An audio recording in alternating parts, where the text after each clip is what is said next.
Pregnant females अक्सर इस चीज़ को लेकर बहुत कंफ्यूज होते हैं कि उनकी नॉर्मल डिलीवरी की पॉसिबिलिटी है या नहीं।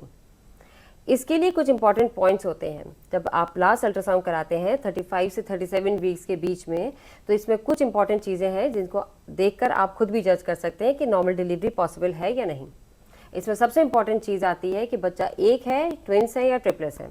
अगर सिंगलटन प्रेगनेंसी है यानी सिंगल बच्चा है तो नॉर्मल डिलीवरी की बहुत पॉसिबिलिटी हाई होती है।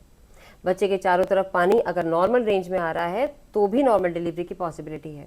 अगर पानी बहुत कम है या बहुत ज़्यादा है तो डिफ़िकल्ट डिलीवरीज हो सकती हैं या हो सकता है नॉर्मल डिलीवरी ना हो पाए। बच्चे का वज़न 3.5 kg से कम या फिर 3.5 kg के अराउंड हो तो नॉर्मल डिलीवरी की पॉसिबिलिटी होती है।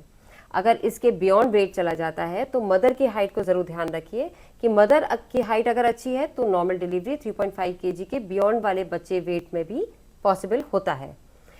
प्लेसेंटा लो लाइंग नहीं होना चाहिए। लो लाइंग प्लेसेंटा में हमेशा सिजेरियन किया जाता है। प्लेसेंटा हमेशा ऊपर की तरफ है तो नॉर्मल डिलीवरी के चांसेस होते हैं। बच्चे तक जो ब्लड फ्लो हो रहा है वो प्रॉपर आना चाहिए और बच्चे में कोई ग्रोथ रेस्ट्रिक्शंस नहीं होने चाहिए। ये कुछ इंपॉर्टेंट पॉइंट हैं, अगर इनका आप ध्यान रखेंगे या खुद से भी जज करने की कोशिश अगर आप कर रहे हैं तो इन पॉइंटर्स के थ्रू आप जज कर सकते हैं कि नॉर्मल डिलीवरी की पॉसिबिलिटी है या नहीं है।